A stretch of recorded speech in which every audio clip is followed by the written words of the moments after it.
That's But in true. the Philippines, some might say that pageantry is the pastime. That's true. You know what? In the Philippines, we have pageants all over the places.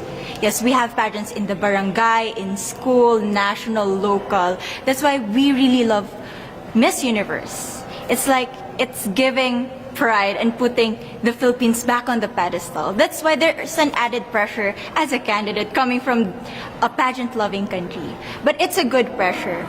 I always look up to our former Miss Universe Philippines. They really did well in the competition. And now this is my time to show who I am, to offer what Rabiya can show to the rest of the universe. So I'm very happy, and at the same time, I'm excited to make all my kababayans proud. And hopefully I do. You know, when I was a young girl, I used to watch Miss Universe on the television, and I thought, it's so far, it's so big, I can never get there. But to actually be here right now, knowing that in just a couple of days I'll be on that stage, I'm just so incredibly happy, and to be representing for my home country, Thailand. I'm in awe, I'm in shock, and it's the best feeling in the world. I'm so blessed to be here. And I cannot wait to be on that stage and really perform and make my country proud. Why do you think it is that the Philippines love pageants? They have appreciation for beauty. We do love pageant because we used to think that we wanted to be included in the world, I have to be honest, in the Philippines, my skin color used to be not the standard of beauty. I was obsessed whitening my skin because these are the kinds of beauty queen we see on the mainstream. But things were different now. That's why I'm very proud to be a morena. In the Philippines, we call it morena. It's brown skin girl. And to be able to represent, my color, my identity as a true Filipina. Well, first of all, congratulations. How does it feel to be here? Thank you, it feels amazing. I cannot believe that I'm here. With the COVID situation, I'm so glad that we're all here and that there's so many girls that are able to be a part of this competition. And what it makes me realize is that the world isn't that big.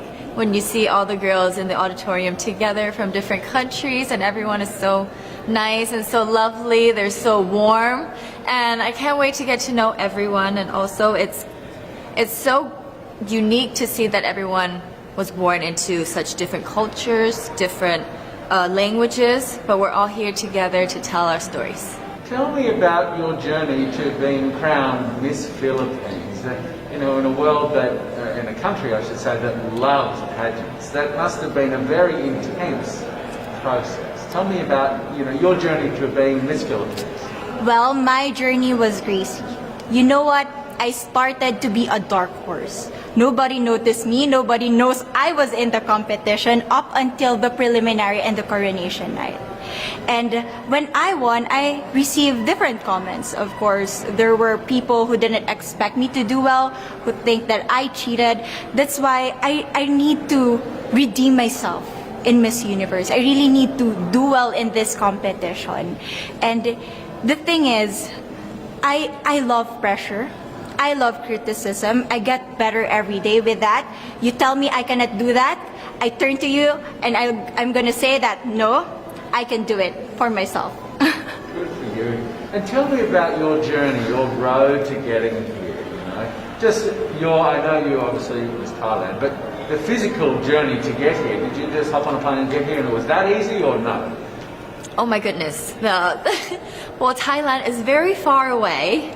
That's one thing. And I really had to, it wasn't a struggle to get the visa, but it was a long process. And when I got the visa, I was very excited. But the journey here, the physical journey, if you can believe it, it was more than 30 hours, all the way from Thailand, yes. So I had to make a stop at Istanbul, and the layover was 8 hours there. Oh my goodness, but it was so amazing. I'm so blessed that some of my teams were able to come with me as well, my national directors. So they were there to keep me company, making sure that I'm okay, and giving all the support. So how does it feel then to be on the global stage? How do you feel to be here in this moment right now? It's crazy, but I'm overwhelmed with the support, not just from the Filipino community, but also from Thailand, Latin countries who do appreciate me as a candidate, as a person. It motivates me that I am beautiful. I can offer so much in this world, and when somebody believes in you, it gives you that extra energy to really do well and perform well. And in a world of COVID where you can't have family and friends, come with you potentially, Yes. how important is that support here on the ground? How important is it to know that, people at home are behind you? Oh my, it's absolutely everything. Knowing that you've got that support, it is the motivation that keeps me going every day. Every time I see a message online and they're saying that they're supporting Thailand, and it's so nice to see the nation coming together to support their candidate, to support their representative, and it's just how a country thrives. Because we cannot thrive alone, we have to move forward together. Yeah. So, do you have a sense with the girls, all of the girls competing, you're competing, but is there a sense of camaraderie with all of the girls? Is there a real spirit to, motivate each other to do better? You know what? I have a different idea about Miss Universe. I thought it's gonna be very competitive in a healthy way, well, of course. But now I can see every girl helping each other, from fixing those hairs, from trying to zip up those outfits. It speaks of the closeness and the kind of camaraderie that we want to have. The goal of Miss Universe is not just to crown one girl, but also to build a genuine and long-lasting friendships among us. I believe, though, that there are some super fans that did make it here. Can you tell me about those super fans that are just out there? Oh, they are so amazing. Every time I come down, they would be screaming, Thailand, Thailand, Thailand. We came down here at 7:30 in the morning and they're already there. I think they're camping out there. But they've been so supportive, and I actually know quite a few of them. Some of them are big YouTubers in Thailand and flew all the way here just for the competition. But pageantry is so big in my home country, and it's almost like a national sport. So the whole country gets behind it. They're very supportive, and they're just right behind you.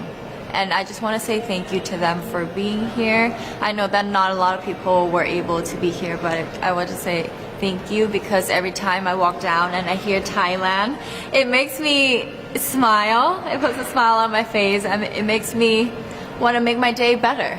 I want to go better, and I want to go in with 100% to do whatever it takes. Wonderful. Would you say within the Miss Universe world, the contestants, is there a sisterhood? Are you sisters?